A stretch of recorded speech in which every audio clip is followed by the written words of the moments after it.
यो सुकुम्बासीमा पर्छ भने नेपालको 3 करोड नागरिक सुकुम्बासी बन्न चाहन्छन् होला।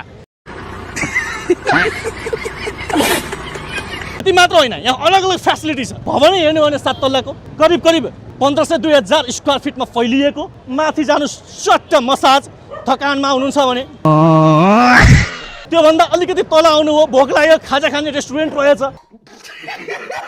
त्योले पनि पुगेन भने अलिकति बारमै छेउ भन्ने पनि छ, बारको व्यवस्था पनि रहेछ।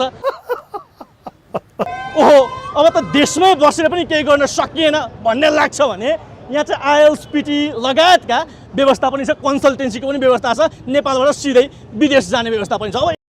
अब यतिको सम्पन्न भवनको सुकुम्बासी बन्न त जसलाई पनि रहर लाग्ला। काहीँ डोजर चल्यो भने फुर्सदको बेला मान्छे यहाँ आएर घन्टौँ घन्टा बस्छन्। आज त्यसै पनि शनिबार छुट्टीको दिन होइन होला के हो यो सुकुम्बासीको चाहिँ बिगी नि एमाले आउँदा सुरु भयो भन्छन् रे के, सुकुम्बासीहरूले भनेका हो नि यो कुरा। तपाईको घर भत्काएपछि तपाईसँग म कुरा गर्छु अनि कुरा बसेर छलफल गरौँ। खोलामा गएर बसे पो मेरो घर भत्काउँछ। हामीलाई बस्ने बास छैन, गाँस छैन, ग्यास छैन भनेर उभिरहनु भएको छ। के अब तपाईँलाई ग्यास दिनु पर्यो सरकारले?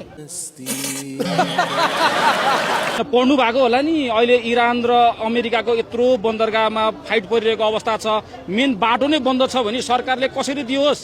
खोलाको पानीहरू ल्याएर दिनलाई, खोलाको पानीहरू ल्याएर दिनलाई